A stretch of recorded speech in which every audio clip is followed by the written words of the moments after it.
Good morning, Rajitha Balu ആണ്.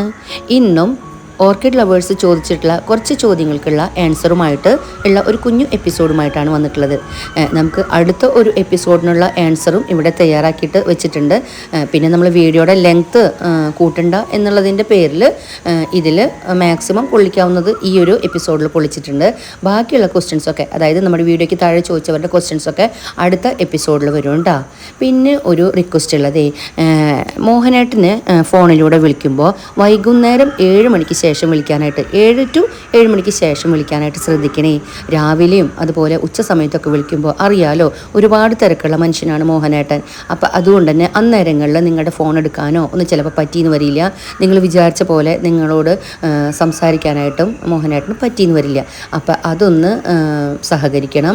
അതുപോലെ തന്നെ നിങ്ങൾക്ക് സംശയങ്ങളാണ് ചോദിക്കാനുള്ളതെങ്കിൽ അത് രജിത ബാലു എന്നുള്ള വാട്സപ്പിൽ വോയിസ് ആയിട്ട് ഇടോ മെസ്സേജായിട്ട് ഇടോ ചെയ്യുക, അല്ലെങ്കിൽ രജിത ബാലുവിനെ വിളിക്കുക. അതായത് നിങ്ങളുടെ സംശയങ്ങൾ ഞാനിവിടെ എഴുതി തയ്യാറാക്കി വെക്കേണ്ട വിശേഷങ്ങൾക്കും അതുപോലെ മോഹന ഓർക്കിഡ്സിൻ്റെ ലൊക്കേഷൻ അങ്ങനെയുള്ള കാര്യങ്ങൾക്കൊക്കെ രജിത ബാലു എന്നുള്ള നമ്പറിൽ കോൺടാക്ട് ചെയ്താൽ മതിയാകും.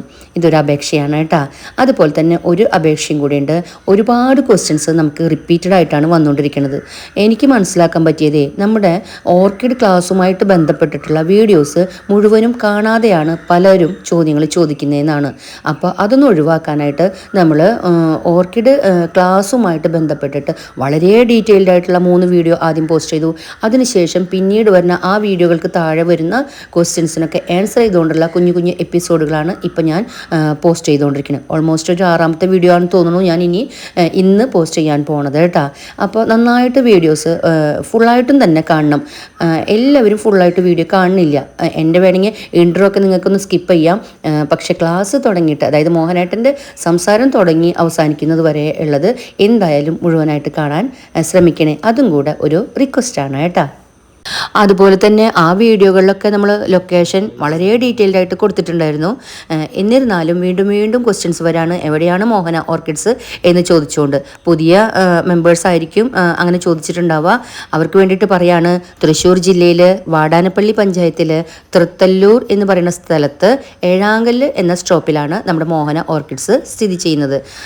NH66 ഗുരുവായൂർ കൊടുങ്ങല്ലൂർ റൂട്ടാണ് ഇത്. അതുപോലെ തന്നെ വാടാനപ്പള്ളി KSCBയുടെ ഓഫീസുണ്ട്. അതിൻ്റെ ലെഫ്റ്റ് സൈഡിലുള്ള 2ാമത്തെ ഗേറ്റാണ് മോഹന ഓർക്കിഡ്സിൻ്റെ ഗേറ്റ്. ഗേറ്റിൻ്റെ അവിടെ മോഹന ഓർക്കിഡ്സിൻ്റെ ബോർഡൊക്കെ സ്ഥാപിച്ചിട്ടുണ്ട്. അതുപോലെ തന്നെ ഗൂഗിൾ മാപ്പിലും നമ്മുടെ ലൊക്കേഷൻ അവൈലബിൾ ആണ്. പിന്നെ ഒരു കാര്യം കൂടെ കേട്ടോ, ഞാൻ വീഡിയോസിൽ ക്വസ്റ്റ്യൻ ചോദിക്കുന്ന സമയത്തൊക്കെ അവിടെയുള്ള പൂക്കളോ ചെടികളോ ഒക്കെ മാത്രമാണ് ഞാൻ ആ സ്ഥലങ്ങളിൽ ചേർത്തിട്ടുള്ളത്. ഒരിക്കലും ക്വസ്റ്റ്യനുമായി റിലേറ്റഡ് ആയിട്ടുള്ള ഇമേജസോ വീഡിയോസോ അല്ല എന്നും കൂടെ ഓർക്കണേ. ഈ എപ്പിസോഡിലെ ആദ്യത്തെ ക്വസ്റ്റ്യൻ ഇങ്ങനെയാണ്: ഞാൻ ചകിരിനാരിലാണ് ഓർക്കിഡ് വെച്ചിട്ടുള്ളത്. അത് ഗ്രോത്ത് വളരെ കുറവാണ്. അതിലെ വേരുകളുടെ നിറം മാറി വരുന്നു. ഇനി അതിൽ നിന്നും മാറ്റി നടണമോ? ചകിരിനാരിൽ ചെടി വയ്ക്കുന്നതുകൊണ്ട് കുഴപ്പമൊന്നുമില്ല. ചകിരിനാരിൽ വയ്ക്കാറൊക്കെ ഉണ്ട്. വയ്ക്കുമ്പോൾ നല്ല ടൈറ്റ് ചെയ്ത് വയ്ക്കണം. ഒരു 4 ഇഞ്ച് 6 ഇഞ്ച് പോട്ട് വരെയൊക്കെ ചകിരിനാരിൽ വയ്ക്കാം. പിന്നെ നിങ്ങളുടെ ചകിരിനാരിൽ വെച്ചപ്പോൾ വേരിൻ്റെ നിറം മാറുന്നത് ചകിരിനാരിലുള്ള കറയാണ്. നിങ്ങൾ വാഷ് ചെയ്യാതെ ചകിരിനാരപ്പ് കിട്ടിയാലും വാഷ് ചെയ്തിട്ട് വേണം വെള്ളത്തിൽ 2-3 മണിക്കൂർ ഇട്ട് വെച്ച് വാഷ് ചെയ്തതിന് ശേഷം ആ ചകിരി ഉപയോഗിക്കാനേ പാടുള്ളൂ. ചകിരി കായൽ തീരത്താണ് ചകിരികൾ ഉൽപ്പാദിപ്പിക്കുന്നത്. അവിടെ ചിലപ്പോൾ തൊണ്ടിനെ ചീച്ച് ചകിരിയാക്കുന്ന സമ്പ്രദായമുണ്ട്, പച്ചച്ചകിരി അടിക്കുന്ന സമ്പ്രദായമുണ്ട്. ഇതിനൊക്കെ വാഷ് ചെയ്യുന്നത് ആ കായൽ വെള്ളം ഉപയോഗിച്ചിട്ട് വാഷ് ചെയ്യുന്നത്. അപ്പോൾ അതിൽ ധാരാളം കായൽ വെള്ളത്തിലത്തെ പുളിരസം നിൽക്കുന്നുണ്ട്, കറയിൽ നിൽക്കുന്നുണ്ട്. അപ്പോൾ നിങ്ങൾക്ക് സംഭവിച്ചത് ആ കായൽ വെള്ളത്തിലത്തെ രുചിയും ചകിരിയിൽ ഫസ്റ്റ് സെക്കൻഡ് തേർഡ് ക്വാളിറ്റി ഒക്കെ ഉണ്ട്. അതിൽ സെക്കൻഡ് ക്വാളിറ്റി ഒക്കെ ആണെങ്കിൽ അതിൽ ചകിരിച്ചോറുണ്ടാവും. ആ ചകിരിച്ചോറ് ഉള്ള നിങ്ങൾ ചകിരി കഴിയുന്ന ഉപയോഗിക്കാണ്ടിരിക്കുക. കാരണം അതിൽ വെള്ളക്കെട്ട് നനവ് കൂടുതൽ നേരം നിൽക്കും. അങ്ങനെയൊക്കെ വരുമ്പോൾ ഈ അതിലത്തെ കറയാണ് വേരിലേക്ക് നിറം മാറാൻ കാരണം ഉണ്ടാക്കുന്നത്. വേറെ കുഴപ്പമൊന്നുമില്ല. പിന്നെ നിങ്ങൾ വളങ്ങൾ ചെയ്തോളൂ. വളങ്ങൾ ചെയ്യുമ്പോൾ ശരിക്കൊക്കെ വരും. പിന്നെ നിങ്ങൾ നനച്ച് ഡ്രൈ ഒക്കെ ഈ ചകിരി നാരൊക്കെ വാഷായിക്കോളും. ഇനി വളം കൊടുത്തോളൂ. വളം കൊടുക്കുമ്പോൾ ഇനി ആ ചെടിക്ക് നന്നായി വരും. അങ്ങനെ ചെയ്താൽ മതി. എൻ്റെ ഡെൻഡ്രോബിയം വലിയ ചെടിയാണ്. അതിൻ്റെ ഇലകളുടെ അടിവശത്ത് മുഴുവനും വെള്ളപ്പാറ്റകൾ കാണുന്നു. ഇലകളും വാടി കാണുന്നുണ്ട്. ഞാൻ എന്ത് ചെയ്യണം? ഡെൻഡ്രോബിയം ചെടിയുടെ ഇലയുടെ അടിയിൽ വെള്ളപ്പാറ്റ എന്ന് പറയുന്നത് മീലിബഗാണ് വെള്ളപ്പാറ്റ എന്ന് പറയുന്നത്. ചില വടക്കൻ ഭാഗത്തൊക്കെ വെള്ളപ്പാറ്റ എന്ന് പറയുന്നു. മീലിബഗാണ് ശരി. ഈ മീലിബഗിനെ കൊണ്ടുവരുന്നത്, മീലിബഗ് വന്നിട്ടുണ്ടെങ്കിൽ ആ ഇലകളുടെ നീരൂറ്റി കുഴിച്ചിട്ട് ഇലകളൊക്കെ വാടിക്കാണും അല്ലേ? അപ്പോൾ ധാരാളം ഉണ്ടെങ്കിൽ അത് മരുന്ന് കൊടുക്കണം. ഉറുമ്പാണ് ഈ മീലിബഗുകളെ എടുത്ത് കൊണ്ടുവരുന്നത്. ഉറുമ്പ് ഭക്ഷണമാക്കിയിട്ടാണ് മീലിബഗിനെ കൊണ്ടുവന്ന് എവിടെയും കൊണ്ട് പിടിപ്പിക്കും. അത് അവിടെ നിന്ന് പെരുക്കി ഉറുമ്പ് അവിടെ നിന്ന് വേറെ സ്ഥലത്തേക്ക് കൊണ്ടുപോകും. ഉറുമ്പിനെ കണ്ടാൽ തന്നെ നമ്മൾ ഉറുമ്പിനെതിരായുള്ള മരുന്ന് കൊടുക്കണം. മീലിബഗിന് ഇത് കൊടുത്താൽ മതി. ഇമിഡാൻ അല്ലെങ്കിൽ മേജിക്ക് അല്ലെങ്കിൽ ടക്കാൾ എന്ന മരുന്നുകളൊക്കെ കിട്ടും. അത് ഇമീഡ ക്ലോപ്രിഡ് എന്ന് പറഞ്ഞൊരു മോളിക്കൂളാണ്, ഇമീഡ ക്ലോപ്രിഡ്. അപ്പോൾ ആ മരുന്നിൻ്റെ പേര് ടക്കാള്, ഇമിഡാൻ, മേജിക്ക് എന്നൊക്കെ പറയുന്ന പേരിൽ കിട്ടും. ഇത് 1 ml ടക്കാളാണെങ്കിൽ 1 gram എടുക്കുക. മറ്റൊക്കെ ദ്രവരൂപത്തിലാണ്. അത് 1 ml എടുത്താൽ 1 ലിറ്റർ വെള്ളത്തിലേക്ക് 1 ml എടുത്തിട്ട് 1-2 പ്രാവശ്യം കൊടുത്താൽ മതി. ഒരു പ്രാവശ്യം അടിക്കുമ്പോൾ തന്നെ മീലിബഗെല്ലാം ചത്തുപോകും. പിന്നെ വേണമെങ്കിൽ അടുത്ത ആഴ്ച ഒരു അടികൂടി അടിച്ചോളൂ, നിങ്ങളുടെ സമാധാനത്തിന് വേണ്ടിയിട്ട്. ചത്തുപോകും. അത് കൊടുത്താൽ മതി. അത് കൊടുത്താൽ മീലിബഗ് മാത്രമല്ല, മുരടിപ്പിക്കുന്ന മണ്ടരി ഉണ്ടാക്കുന്ന ഇതുകളൊക്കെ മാറിക്കോളും. ഇങ്ങനെ മരുന്ന് കൊടുത്താൽ മതി. 1 ml 1 ലിറ്റർ വെള്ളത്തിൽ കലക്കിയിട്ട് ഒരടി അല്ലെങ്കിൽ രണ്ടാമത്തൊരടി അടിച്ചാൽ ഈ രോഗം മാറും. എൻ്റെ ഓർക്കിഡിൻ്റെ ചട്ടികളിൽ 8 കാലികളുടേത് പോലെ വല കാണുന്നു. മേൽഭാഗത്ത് കട്ടിയുള്ള പാടയും കാണുന്നുണ്ട്.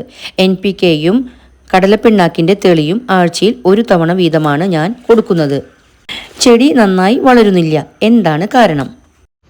നിങ്ങളുടെ ചെടിയിൽ ഈ റെഡ് സ്പൈഡർ കയറി കൂടിയിട്ടുണ്ട്. അതാണ് ആ വല വെച്ചിട്ടുള്ളത്.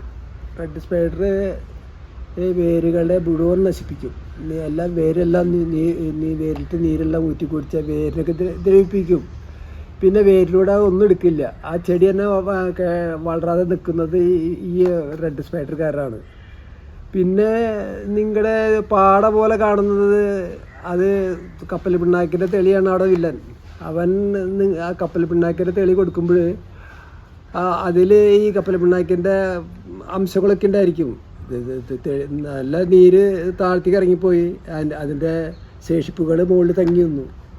അങ്ങനെ അതാണ് ഈ പാട കെട്ടി പൂപ്പലായി വരുന്നത് പറഞ്ഞത്. അപ്പോൾ അതിന് ഈ പറയുന്നത് ജൈവവളങ്ങൾ കൊടുക്കുമ്പോൾ എപ്പോഴും ക്ലീൻ ആയിരിക്കണം. അതിൽ എത്ര അരിച്ചാലും അതിൻ്റെ അംശങ്ങൾ, ആ ജൈവാംശം അതിൽ തങ്ങി നിൽക്കേണ്ടതായിരിക്കും. അരിപ്പേരോട് ചോർന്നു പോയിന്ന് വരും. പക്ഷേ വേറൊരു ഫിൽറ്ററിലേക്ക് വേറൊന്നിലേക്ക് കിടക്കുമ്പോൾ അതിലത്തെ വെള്ളം മാത്രമാണ് ഇറങ്ങിപ്പോവുള്ളൂ. ബാക്കിയുള്ളത് മുകളിൽ തങ്ങി നിൽക്കും. അത് പിന്നീട് പൂപ്പലായി വരും. ആ പൂപ്പലായി വന്ന് പാട കെട്ടുന്നു.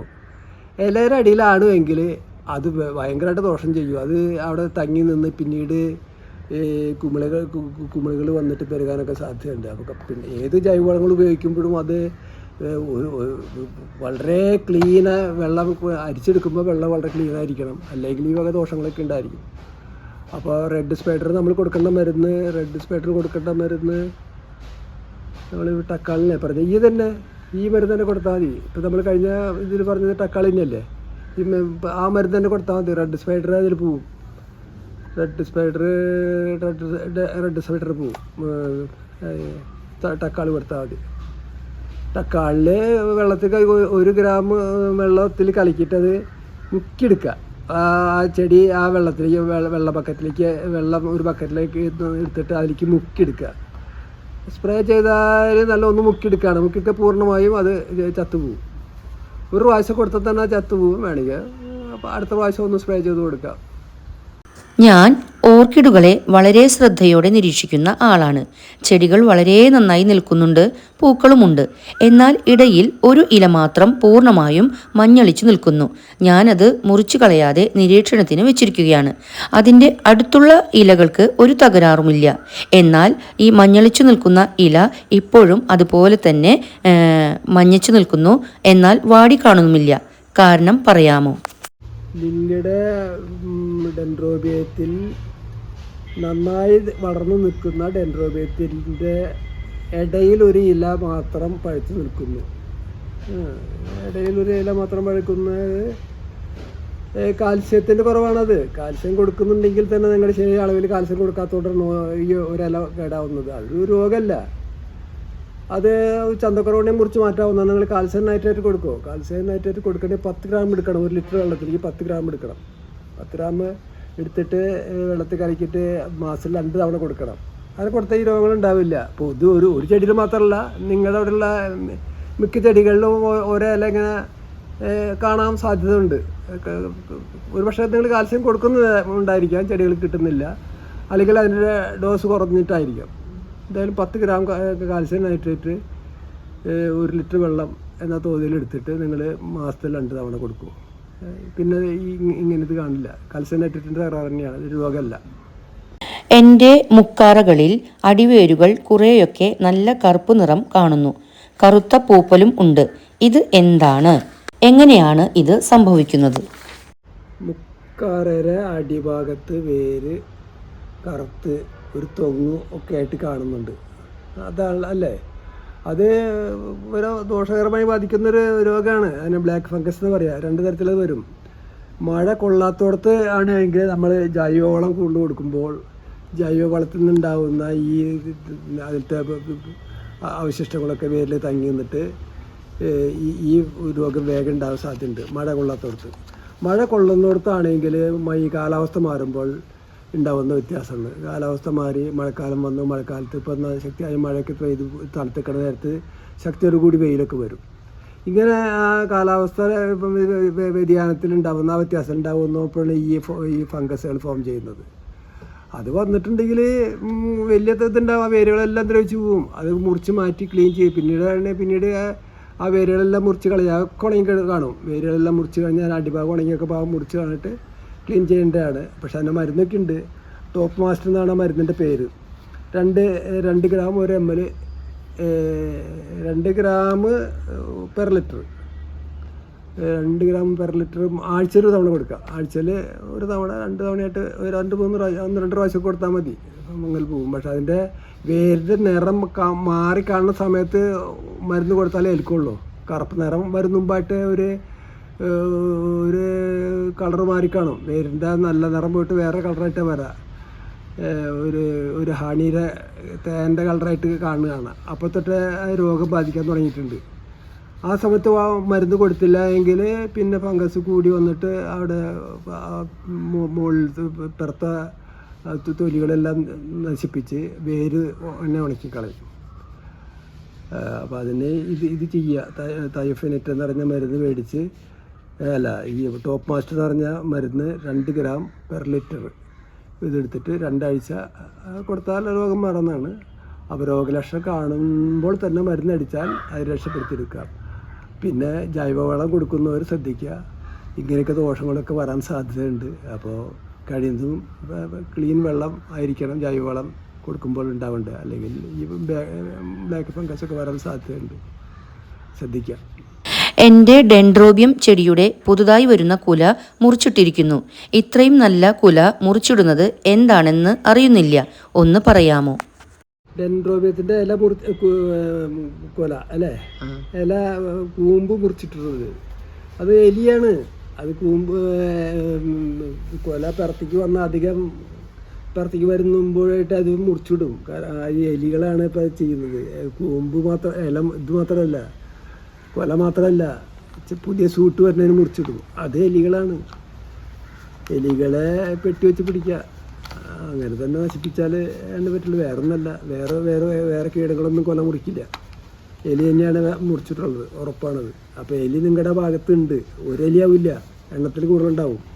പെട്ടി വെച്ച് പിടിക്കുക. പെട്ടി വെച്ച് പിടിച്ച് ഒരെലീനെ കിട്ടിയാൽ തന്നെ ഇനി ഇല്ലാതെ വിചാരിക്കരുത്, പിന്നെ എലി ഉണ്ടാവും. അങ്ങനെ പെട്ടി വെച്ച് എലികൾ പിടിച്ചിട്ട് വീണ്ടും പെട്ടി വയ്ക്കുക. വെച്ചിട്ട് എലികൾ കിട്ടാത്തൊരവസ്ഥ വരുമ്പോൾ അവിടുത്തെ എലികൾ തീർന്നിട്ടുണ്ട്. ചിലപ്പോൾ എണ്ണത്തിൽ കൂടുതലുണ്ടാവും, 5-6 ഉണ്ടാവും. അപ്പോൾ പെട്ടി വെച്ച് എലിയെ പിടിച്ച് നശിപ്പിക്കുക. അങ്ങനെ ചെയ്യാനേ പറ്റുള്ളൂ. അതിന് മരുന്നൊന്നുമില്ല. ഇതന്നെ പ്രയോഗം. അങ്ങനെ ചെയ്യൂ. എൻ്റെ ഹാങ്ങിങ് ചട്ടികളിൽ ധാരാളം പുളിയൻ ഉറുമ്പുകൾ കാണുന്നുണ്ട്. മാവുകളിലും മറ്റും വലിയ കൂട് കൂട്ടി താമസിക്കുന്നവയാണ് ഇവ. ഇവയെ ഒഴിവാക്കാൻ എന്തു ചെയ്യണം? പുളിയൻ ഉറുമ്പ് ഒരു ഉപദ്രവകാരിയല്ല. അത് ചിലപ്പോൾ അടുത്ത് നിങ്ങളുടെ അടുത്ത് മാവൊക്കെ ഉണ്ടാവും. ആ മാവൊന്ന് വന്ന് കയറിയിട്ടുള്ളതാണ്. ഇത് പുളിയുറുമ്പ് വന്നിട്ട് നമ്മൾ ചെടികളൊന്നും നശിപ്പിക്കുന്നില്ല. അതിപ്പോൾ വന്ന് പെരുകി കൂടുതലായിട്ടായിരിക്കും. അതിനെ ഒഴിവാക്കാനിപ്പോൾ കീടനാശിനി അടിച്ചാൽ ഒഴിവാകും. വേറെ മാർഗങ്ങൾ ഒക്കെ ഉണ്ട്. പക്ഷേ അതൊന്നും ഇപ്പോൾ പറഞ്ഞാൽ പ്രായോഗികമല്ല. പണ്ട് കാരണന്മാരൊക്കെ ചെയ്തിരുന്ന കാര്യം ഉണ്ടായിരുന്നു. പുളിയുറുമ്പിനെ പിടിക്കാൻ വേണ്ടിയിട്ട് കക്കയുടെ അവശിഷ്ടങ്ങളൊക്കെ കക്ക ഭക്ഷണമാക്കിയതിന് ശേഷം ആ തൊണ്ടുകളെല്ലാം ആ മരത്തിൻ്റെ അടിയിൽ അല്ലെങ്കിൽ ഏതെങ്കിലും ഭാഗത്ത് കൊണ്ടുവിടും. അപ്പോൾ അവിടെയുള്ള പുളിയുറുമ്പൊക്കെ ആ ഭാഗത്ത് വരും. അങ്ങനെ ഒഴിവാക്കാറുണ്ട്. പക്ഷേ ഇതിപ്പോൾ നിങ്ങൾ വന്നിട്ടുള്ള അടുത്ത് മരങ്ങളുള്ളതുകൊണ്ട് ആ മരത്ത് കൊണ്ട് കയറി വന്നിട്ടുള്ളതാണ്. ഇപ്പോൾ വിഷമിക്കാമെന്നല്ല, ഉറുമ്പ് ഉപദ്രവകാരിയൊന്നല്ല. മിത്രകീടങ്ങളിൽ പെട്ടുള്ളതാണ് പുളിയുറുമ്പ്. വല്ല ചെറിയ വല്ല കീടങ്ങളൊക്കെ ഉണ്ടെങ്കിൽ അവർ കൊണ്ടുപോയി ഭക്ഷണം ആയിക്കോളും. ഉറുമ്പിനെ കൊണ്ട് യാതൊരു ദോഷമൊന്നുമില്ല. ഒഴിവാക്കാൻ വേണമെങ്കിൽ നിങ്ങൾ കീടനാശിനി അടിച്ചാൽ അത് പൊക്കോളും. ഏതെങ്കിലും കീടനാശിനി അടിച്ചാൽ ചത്തുപോകും. അത്ര തന്നെ. ഓന്ത് കയറിയിരുന്ന് എൻ്റെ ഡെൻഡ്രോബിയത്തിൻ്റെ കുല മുറിച്ചിടുന്നു. ഇവയെ ഓടിച്ചു കളയാൻ എന്ത് ചെയ്യണം? ഓന്തൊന്നും ഒരു കൊല മുറിച്ചിടുന്നില്ല. കൊല മുറിച്ചിടുന്ന എലിയാവുള്ളൂ. ഓന്ത് പല്ലി എട്ടുകാലി ഇവരൊന്നും ദോഷമായിട്ട് നമുക്ക് ചെടികൾക്കും ദോഷം ചെയ്യുന്നതല്ല. ഒക്കെ മിത്രകീടങ്ങൾക്ക് പെട്ടുള്ളതാണ്. ഓന്ത് ചിലപ്പോൾ ഈ ചിത്രശലഭങ്ങളെ പിടിക്കാൻ വേണ്ടിയിട്ട് ഇതിൻ്റെ മുകളിൽ ഏറ്റവും മുകളിലേക്ക് ഇങ്ങനെ കയറി ചിലപ്പോൾ അവിടെ പൂങ്കൊല ഉണ്ടായിരിക്കും. ആ കൊലയുടെ മുകളിലേക്ക് അറ്റത്തേക്ക് കയറിയിരിക്കും. കാരണം പൂങ്കൊലയിലേക്ക് ഈ ചിത്രശലഭം വരുമല്ലോ. അപ്പോൾ അതിനെ പിടിക്കാൻ വേണ്ടിയിട്ട് കയറുന്നതാണ്. ചിലപ്പോൾ വലിയ കൊലയൊക്കെ ആണെങ്കിൽ ചിലപ്പോൾ കൊല ഒടിഞ്ഞെന്ന് വരും.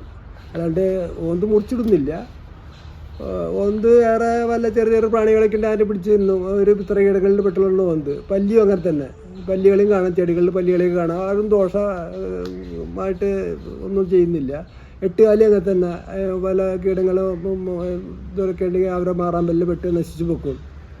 പക്ഷേ എട്ടുകാലിയൊക്കെ വരുമ്പോൾ മാറാമ്പൽ കാണുമ്പോൾ ഒരു ചന്തക്കുറവുണ്ടായിരിക്കും. അതിനെ നീക്കം ചെയ്യുക. ഒരു വടി ഉപയോഗിച്ചിട്ട് മാറാമ്പലൊക്കെ വേണമെങ്കിൽ നീക്കം ചെയ്യുക. എട്ടുകാലി, പല്ലി, ഓന്ത് അതിന് വേറെ ദോഷം ചെയ്യില്ല. ഓന്തൊക്കെ ഉണ്ടാകുന്ന തകരാറ് കൊലയുടെ മുകളിലേക്ക് കയറിയിരിക്കും. ചിലപ്പോൾ കൊല ഒടിഞ്ഞു പോകാനുള്ള സാധ്യതയുണ്ട്. ഇനി കൊല ഒടിഞ്ഞാൽ തന്നെ ആ കൊല നശിച്ചു പോകുന്നില്ല. ഒടിഞ്ഞ കൊലനെ വേണം നിർത്തി കെട്ടി വെച്ചാൽ അത് നിന്നോളും.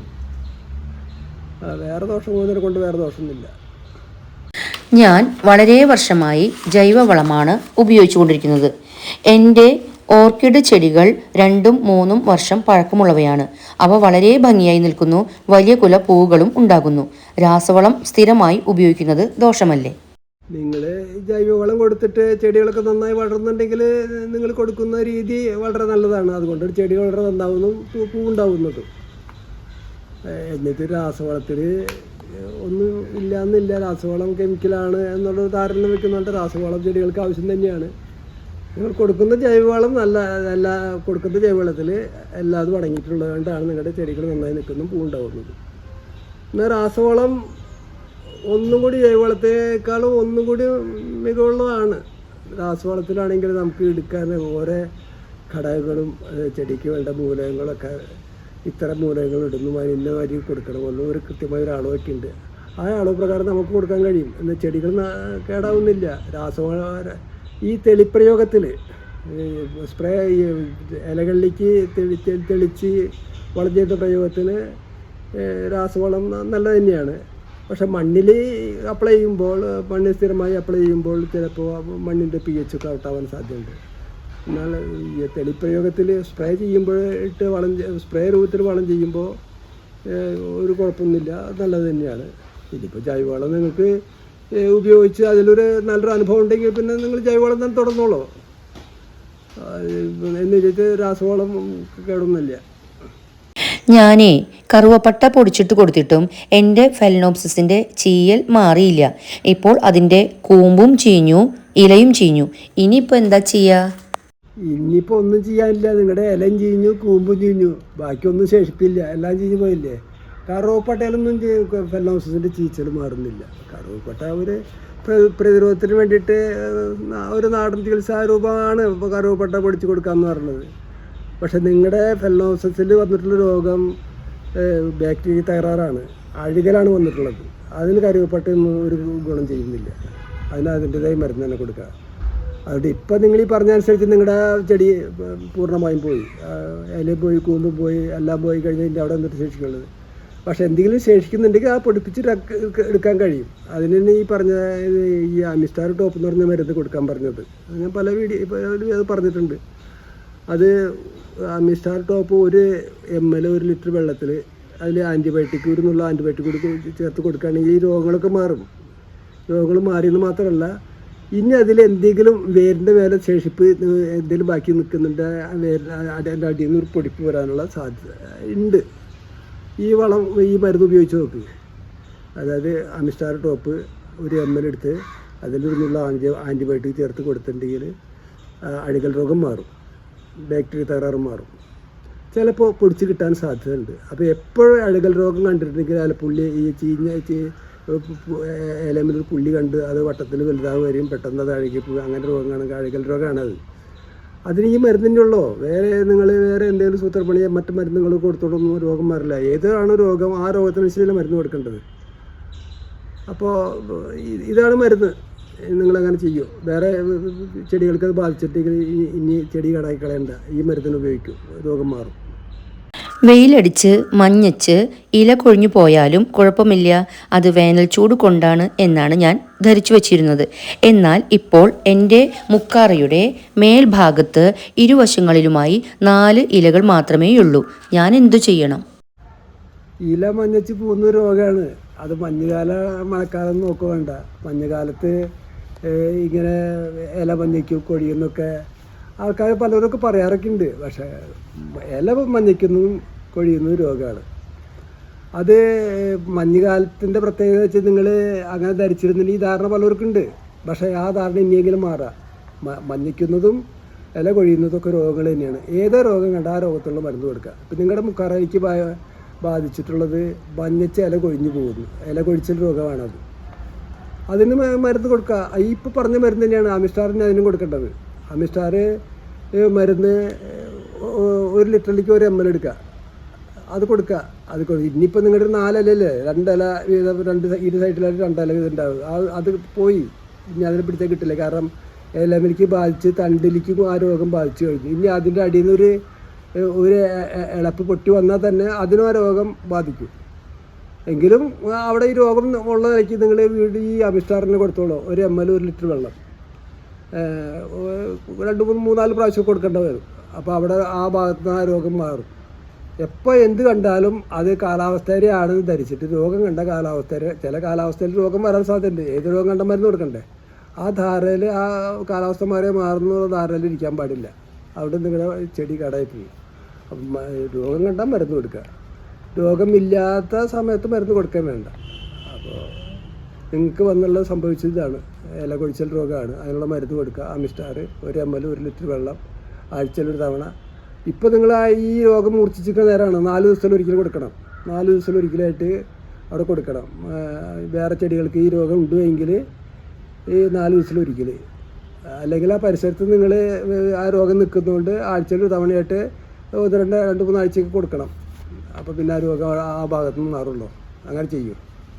വേനൽക്കാലത്ത് കെമിക്കൽ വളങ്ങൾ ഒന്നും കൊടുക്കരുത് എന്നാണ് എല്ലാവരും പറയുന്നത്. ചൂടും ഈ വളവും ചേരുമ്പോൾ ഇല ബേണാവുന്നു എന്നാണ് പറയുന്നത്. ശരിക്കും എന്താണ് ഈ കെമിക്കൽ വളം?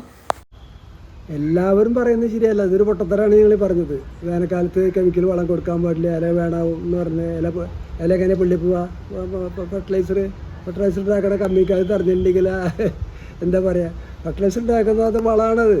നിങ്ങൾ ജൈവവളം കൊടുക്കുന്നു, രാസവളം കൊടുക്കുന്നു, രണ്ടിൻ്റെ ലക്ഷ്യം ഒന്നാണ്. ജൈവവളം കൊടുത്താലും ആ ജൈവവളത്തിൽ അടങ്ങിയിട്ടുള്ളത് എന്താണോ അതല്ലേ ചെടിക്ക് കിട്ടുള്ളൂ. അത് ചെടിയിൽ എടുക്കുന്ന ജൈവവളം മുഴുവൻ കുടിച്ച് തീർത്തിട്ട് ആദ്യത്തെ വളം അങ്ങനെ എടുക്കല്ല ചെയ്യുന്നത്. അതിൻ്റെ രാസഘടന ഏതാണോ, ഏതോ ജൈവവളം കൊടുക്കുന്നു, അതിലത്തെ രാസഘടന എന്താണെന്ന് വെച്ചാൽ അത് മാത്രമാണ് ചെടികൾ സ്വീകരിക്കുന്നുള്ളൂ. കണ്ണുകൊണ്ട് കാണാത്തതാണ് ഓരോ കോശ സെല്ലുകൾ എന്ന് പറയുന്നത്. അതിൽ നിങ്ങൾ ജൈവവളം കൊടുത്താൽ ആ ജൈവവളത്തിൽ ഇത്രയും ഗുണങ്ങളുണ്ടെന്ന് തെറ്റിദ്ധരിക്കുകയാണ്. ഏത് വളം കൊടുത്താലും അതിൻ്റെ രാസഘടന ഏതാണോ അതിനെ നമ്മൾ പോഷക മൂലകങ്ങൾ എന്നൊക്കെ പറയും. അതിനാണ് ചെടികൾ എടുക്കുന്നത്. രാസവളത്തിലാണെങ്കിൽ അതിനെ കണക്കൂട്ടിക്കൊണ്ട് ഉണ്ടാക്കിയിട്ടുള്ളതാണ്. അല്ലെങ്കിൽ ചൂട് കാലത്ത് രാസവളം കൊടുത്തുകൊണ്ട് ചെടിയെ വേണമെന്ന് പറയുന്നത് അവനവൻ്റെ അറിവ് കുറവാണ്, മണ്ടത്തര പറയുന്നത്. രാസവളം ഏത് കാലത്തും കൊടുക്കുക, അതുകൊണ്ട് തെറ്റൊന്നുമില്ല. പിന്നെ എല്ലാവരും അങ്ങനെ പറയുന്നുണ്ട് എന്ന് പറയുന്നത് നിങ്ങൾ പറഞ്ഞത് എനിക്ക് അങ്ങോട്ട് ചോദിക്കാൻ പറ്റില്ല. അറിവുള്ളവർ അറിവുള്ളമാര് ചെയ്യുന്നു, പൊട്ടത്തരം പറഞ്ഞവർ പൊട്ടത്തരം പറഞ്ഞുകൊണ്ടേയിരിക്കും. അതിലൊരു പൊട്ടത്തരാണ് ഇപ്പോൾ നിങ്ങൾ ഈ ചോദിച്ചത്. ഞാൻ കുറ്റം പറയല്ല, പക്ഷേ രാസവളം തെറ്റൊന്നുമില്ല, രാസവളം കൊടുക്കാം. അതുകൊണ്ട് മഴക്കാലം വന്നാലും വേനൽക്കാലം വന്നാലും രാസവളം കൊടുക്കാം, അതുകൊണ്ട് ഒരു അബദ്ധമില്ല. ഈവനിങ്ങിൽ ഫെർട്ടിലൈസ് ചെയ്യുന്നതിന് മുൻപ് വാട്ടറിങ് ചെയ്യണമോ? ഇതേ ചോദ്യം തന്നെ ഒരെണ്ണം കൂടി ഉണ്ട്. ഈ രണ്ടിനും കൂടിയിട്ട് ഞാൻ മറുപടി പറയാം. അത് അടുത്ത് തന്നെ ഈ രണ്ട് ചോദ്യം കൂടി കഴിഞ്ഞാൽ ആ ചോദ്യമാണ് വരുന്നത്. അത് രണ്ടിനും കൂടിയിട്ട് മറുപടി പറയാം. ഓർക്കിഡുകൾ മരത്തിലുണ്ടായവയാണല്ലോ, അപ്പോൾ അതിന് ലഭിച്ചിരുന്നത് ജൈവികമായ വളങ്ങളല്ലേ, പിന്നെ എന്തിനാണ് രാസവളം കൊടുക്കുന്നത്? മരത്തിൽ ഉണ്ടായത് എന്നുള്ളത് ശരിയാണ്. മരത്തിൽ തന്നെയാണ് ഓർക്കിഡുകൾ ജന്മം എടുത്തിട്ടുള്ളത്. കാടുകളിലുള്ള കാടുകളിലാണ് ഏറ്റവും കൂടുതൽ ഈ ജൈവസമ്പത്തുള്ളത്. അപ്പോൾ അത്തരം കാടുകളിലെ ജൈവസമ്പത്ത് അത്രയും ഉണ്ടെങ്കിൽ അവിടെ ഉണ്ടാകുന്ന മരങ്ങൾക്ക് എല്ലാ പോഷകമൂലങ്ങളും എല്ലാ പോഷക പദാർത്ഥങ്ങളും ഇഷ്ടംപോലെ ധാരാളം ലഭിച്ചിട്ടുണ്ട്. അവിടെ ഉണ്ടായ അതിൽ ജന്മം കൊണ്ട ചെടികൾക്കും അത് ലഭിച്ചിട്ടുണ്ട്. പക്ഷേ ഇന്ന് അതിൽ നിന്ന് വേർപ്പെടുത്തുമ്പോൾ ഉണ്ടാകുന്നൊരു വ്യത്യാസത്തിനെ പറ്റിയാണ് നമ്മൾ ചിന്തിക്കേണ്ടത്. മരങ്ങളിലുണ്ടായി മരങ്ങളിൽ അത് അവരുടെ ഇഷ്ടത്തിനനുസരിച്ചിട്ട് എല്ലാം ലഭിച്ചിരുന്നു. മരങ്ങൾ വേർപ്പെടുത്തി വരുമ്പോഴേക്കും ഒന്നും ലഭിക്കുന്നില്ല. അത് ചട്ടിയിൽ വളർത്തുമ്പോൾ അവർക്ക് മരത്തിൽ നിന്ന് ലഭിച്ച മാതിരി നമ്മൾ കൊടുക്കണ്ടേ? നമ്മൾ കൊടുക്കുന്നില്ലല്ലോ. അത് രാസവളം കൊടുത്താലും ജൈവവളം കൊടുത്താലും ചെടികൾ എടുക്കുമ്പോൾ എല്ലാം ജൈവ ഊർജ്ജമായിട്ട് തന്നെയാണ് ചെല്ലുന്നത്. ഈ ജൈവ ഊർജ്ജം രാസവളം കൊടുത്താലും ജൈവവളം കൊടുത്താലും ചെടികൾ അവയെ എല്ലാ പോഷക പദാർത്ഥങ്ങളും ഒക്കെ സ്വീകരിച്ച് അവസാനം വരുമ്പോൾ അത് ഈ സുക്രോസ്, ഫെക്ടോസ്, മെൽറ്റോസ് അങ്ങനെ ഗ്ലൂക്കോസുകളായി ആയി മാറിയാണ് ചെയ്യുന്നത്. അതായത് ജൈവ ഊർജ്ജങ്ങളായി മാറുകയും ചെയ്യുന്നത്. പിന്നീടാണത് രാസ ഊർജ്ജമായി മാറുന്നത്. അപ്പോൾ ജൈവവളം കൊടുത്താലും രാസവളം കൊടുത്താലും ചെടികൾക്ക് രണ്ടിൻ്റെയും ലഭിക്കുന്നത് ഒന്ന് തന്നെയാണ്. അപ്പോൾ ചെടിയെ എപ്പോഴും ചട്ടിയിൽ വളർത്തുമ്പോൾ അവർക്ക് ഈ വളങ്ങൾ കിട്ടിയേ മതിയാവുള്ളൂ. അത് ജൈവവളം കൊടുത്താലും കുഴപ്പമൊന്നുമില്ല, പിന്നെ രാസവളം കൊടുത്താലും കുഴപ്പമില്ല. അത് നമ്മുടെ സൗകര്യം പോലെ. പക്ഷേ ഏത് വളം കൊടുക്കുമ്പോഴും അതിൽ അടങ്ങിയിട്ടുള്ള പദാർത്ഥം ഏതാണോ അതാണ് ചെടികൾക്ക് എടുക്കാൻ കഴിയുള്ളൂ. അത് ജൈവവളം കൊടുത്താലും ശരി, രാസവളം കൊടുത്താലും ശരി. പിന്നെ നിങ്ങളുടെ താല്പര്യമാണ് ഏത് വളം കൊടുക്കണം എന്നുള്ളത് നിങ്ങൾ തീരുമാനിക്കുക. ഈവനിങ്ങിൽ വളം കൊടുക്കുന്നതിന് മുൻപ് നനയ്ക്കുന്നതല്ലേ ശരി? താങ്കൾ അങ്ങനെയല്ലല്ലോ പറയുന്നത്. വളം കൊടുക്കുന്നതിന് മുന്നേ നനയ്ക്കണം എന്നുള്ളത് ശരിയാണത്. വളം കൊടുക്കുന്നതിന് മുന്നേ നനയ്ക്കുന്നത് ഒരു ശാസ്ത്രീയതയുണ്ട്. അത് നേരത്തെ ചോദിച്ച ചോദ്യത്തിനും ഇപ്പോൾ ചോദിച്ച ചോദ്യത്തിനും കൂടി രണ്ടിനും കൂടിയുള്ള മറുപടിയാണ്. എന്തിനാണ് നനയ്ക്കുന്നത്, അത് നനച്ചില്ലെങ്കിൽ എന്താണ്, അതിനെപ്പറ്റിയാണ് പറയുന്നത്. സാധാരണ നമ്മളൊരു കൃഷി ഓഫീസറോട് പോയിട്ട് ചോദിക്കുകയാണ്, ഞങ്ങൾ വളം ചെയ്യുന്നതിന് മുന്നേ നനയ്ക്കണോ, എങ്ങനെ എപ്പോഴൊക്കെ വളം ചെയ്യേണ്ടതെന്ന് ചോദിക്കുകയാണ്. കൃഷി ഓഫീസർ ആദ്യം പറയുക, നിങ്ങൾ നനച്ചിട്ട് വളം ചെയ്താൽ മതി എന്നേ പറയുള്ളൂ. നനച്ചിട്ട് വളം ചെയ്താൽ മതി. മാത്രമല്ല, വളം ചെയ്യുമ്പോൾ ഇത് മിസ്റ്റിൻ്റെ മഞ്ഞുതുള്ളി ഈ വീഴുന്ന കണക്കിലാണ് വളം ചെയ്യേണ്ടത്. അത് വളരെ നൈസായി വളരെ ചെറു തുള്ളികളായിട്ടാണ് ഇലകളിൽ വിടേണ്ടത്. അപ്പോൾ അത് അല്പം കൂടുതൽ നേരം അവിടെ തങ്ങി നിൽക്കും. അപ്പോൾ അത് തങ്ങി നിൽക്കാനും പിന്നെ ഈ നനയ്ക്കാൻ പറയുന്നത് ഇലകളിലെ താപനില കുറയ്ക്കാൻ വേണ്ടിയിട്ടാണ്. ഇപ്പോൾ ചൂടുകാലം വരുമ്പോഴൊക്കെ ചൂട് ഇലകൾക്കൊക്കെ ബാധകമല്ല. അപ്പോൾ ഇലകളുടെ ചൂട് കുറയ്ക്കാൻ വേണ്ടിയിട്ട് ആണ് വാട്ടറിങ് ആദ്യം നനയ്ക്കാൻ വേണ്ടി പറയുന്നത്. അങ്ങനെ നനയ്ക്കുമ്പോൾ ഈ ഇലകളുടെ ചൂട് കുറഞ്ഞു നിൽക്കും. ആ സമയത്താണ് സ്റ്റൊമാറ്റോ ഓപ്പൺ ആവുന്നത്. ആ സ്റ്റൊമാറ്റോ ഓപ്പൺ ആവാൻ വേണ്ടിയിട്ടാണ് നനയ്ക്കാൻ വേണ്ടി പറയുന്നത്. ഇത് പ്രായോഗിക തലത്തിൽ ബുദ്ധിമുട്ടാണ്. നനയ്ക്കാൻ ഒരു നന തന്നെ വളരെ ബുദ്ധിമുട്ടിയിട്ട് ഒരു നന തന്നെ ബുദ്ധിമുട്ടാണ് കൊടുക്കുന്നത്. നന ഇപ്പോൾ ഒരു വർഷത്തിൽ ഒരു 6-7 മാസക്കാലം നനയ്ക്കാൻ നന വളരെ കുറച്ചേ വേണ്ടൂ. ചൂട് കാലം വരുമ്പോഴാണ് നനരി ഈണം വരുന്നത്. അതായത് മാർച്ച് ഫെബ്രുവരി കൂടി ഫെബ്രുവരി പകുതി കഴിഞ്ഞാലാണ് ചൂടിൻ്റെ ഈണം കൂടുന്നത്. അപ്പോഴാണ് നന ഈണാക്കേണ്ട ആവശ്യമുള്ളൂ. ഈ കഴിഞ്ഞു പോയ സമയങ്ങളൊക്കെ ഒരു നന നനച്ചാൽ ഒരു നന തന്നെ കാര്യമായിട്ട് നനയ്ക്കുന്നില്ല. ആ സമയത്ത് രണ്ടാമതൊരു നന എന്ന് പറയുന്നത് ബുദ്ധിമുട്ടുള്ള പ്രായോഗിക തലത്തിൽ നനച്ചിട്ട് വളം ചെയ്യാനുള്ള ബുദ്ധിമുട്ടുകൊണ്ടാണ് നമ്മളത് നനയ്ക്കേണ്ട വളം ചെയ്യേണ്ട നേരത്ത് വളം ചെയ്താൽ മതി, നനയ്ക്കേണ്ട നേരത്ത് നന ചെയ്യാൻ പറയുന്നത്. പക്ഷേ നമ്മളെന്താണ് ഉദ്ദേശിച്ചത്, ഈ നന കൊണ്ട് എന്താണ് ഉദ്ദേശിച്ചത് അത് ചെടിക്ക് ലഭിച്ചിരിക്കണം. സ്റ്റൊമാറ്റോ ഓപ്പൺ ആവണം, അതാണ് വേണ്ടത്. അതിനാണ് ഞാൻ പറയുന്നത് 4 മണിക്ക് ശേഷം വെയിൽ ആറി എന്ന് ഉറപ്പ് വരുത്തിയതിന് ശേഷം വളം കൊടുക്കാൻ പറയുന്നത്.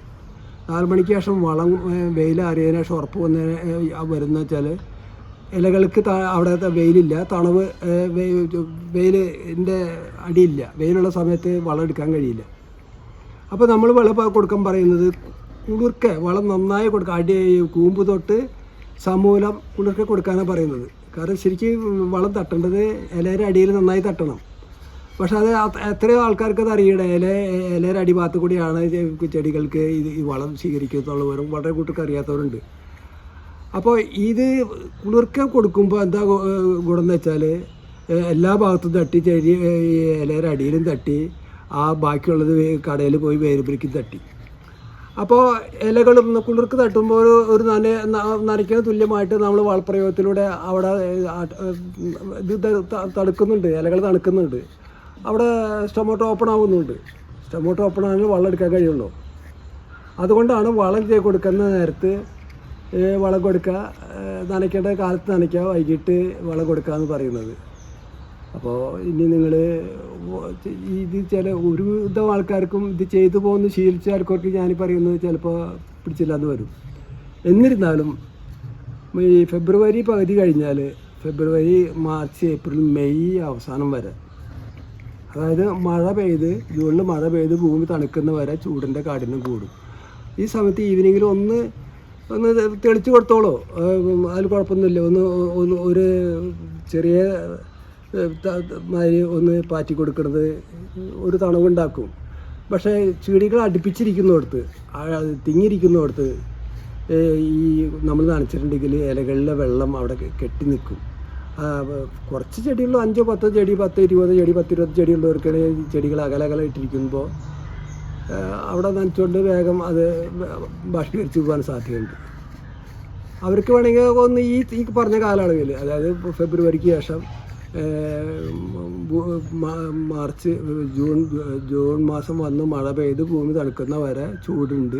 ആ സമയത്ത് ഈവനിങ്ങിൽ അതായത് വളം ചെയ്യുന്നതിൻ്റെ മുന്നേ ഒന്ന് വെള്ളം ചാരി കൊടുക്കുന്നത് ഒരു ഗുണം ചെയ്യും. അത്രയുള്ളൂ. ഇനി ചെയ്തില്ലെങ്കിലും കുഴപ്പമില്ല, ചെയ്തുകൊണ്ടും കുഴപ്പമില്ല. പക്ഷേ നിങ്ങൾ വളം കൊടുക്കുമ്പോൾ ഈ മിസ്റ്റ് രൂപത്തിൽ വളം കൊടുക്കാൻ എന്തായാലും കഴിയില്ല. കാരണം ഈ സ്പ്രെയറിലൂടെ കൊടുക്കുമ്പോൾ മിക്ക ആൾക്കാരുടെ കയ്യിലും 1 ലിറ്ററിൻ്റെ 1.5 ലിറ്റർ 2 ലിറ്ററിൻ്റെ സ്പ്രെയറുകളൊക്കെ ഉണ്ടായത്. വലിയ കൂടുതൽ ചെടിയുള്ളവർ മാത്രമാണ് വലിയ സ്പ്രെയറൊക്കെ വയ്ക്കുന്നുള്ളൂ. അവർക്കാണെങ്കിൽ നോസൽ അവൻ്റെ സൗകര്യം പോലെ നോസൽ മറച്ച് പിടിച്ചിട്ട് ഇലയുടെ അടിയിലേക്ക് കടിക്കാൻ കഴിയും. ചെറിയ സ്പ്രെയർ ഉപയോഗിക്കുന്നവർക്കൊന്നും അത് അടിക്കാനും കഴിയില്ല. അതൊരു കുളിർക്കടിക്കാൻ പറഞ്ഞത്. കുളിർക്കടിക്കുമ്പോൾ എങ്ങനെയും ചെടിയുടെ അടിയിൽ തട്ടും അത്. അപ്പോൾ ചെടിക്ക് ചെടിയിലത്തെ ഇലകളുടെ ചൂട് കയറി അത് അതിൽ പൊള്ളലേൽക്കുന്നില്ല. പിന്നെ ഈ 3 മണി വേനൽക്കാലത്ത് 3 മണി 3:30-4 മണിക്ക് നനയ്ക്കാനേ പാടില്ല. ഞാൻ പറയാം 10 മണി കഴിഞ്ഞാൽ ചെടികൾക്ക് നനയ്ക്കാനേ പാടില്ല, മരുന്ന് പ്രയോഗം പാടില്ല എന്നൊക്കെ പറഞ്ഞ ആളാണ്. ആ നേരത്തൊക്കെയാണ് ചൂട് ശക്തിയായി നിൽക്കുന്നത്. 3 മണി നേരത്തൊക്കെ നല്ല ചൂടാണ്. ഇപ്പോൾ വളം ചെയ്ത് 4 മണിക്ക് വെയിൽ അറിയെങ്കിലും 3 മണിക്ക് നനയ്ക്കണ്ടേ, അല്ലെങ്കിൽ 3:30 നനയ്ക്കണ്ടേ. ആ നേരത്തൊക്കെ വേനൽക്കാലത്ത് നല്ല ചൂടാണ്. നമ്മൾ ക്ഷമിക്കുക, നമ്മൾ ആ ഭാഗത്ത് തണവാവുന്നവരെ ക്ഷമിക്കുക. അത് 4 മണി എന്നുള്ളത് 4:30 ആയാലും 5 മണിയായാലും കുഴപ്പമില്ല. വെയിലില്ലാന്ന് ഉറപ്പ് വരുത്തിയ ശേഷം നിങ്ങൾ വളം ചെയ്തോളെ. ഇനി വളം ചെയ്യുന്നതിന് മുന്നേ അല്പം വെള്ളം ചാരി കൊടുത്തോളാം, കുഴപ്പമൊന്നുമില്ല. ചാരിയാലും അത് അവിടെ ഈർപ്പം നിൽക്കാൻ പാടില്ല.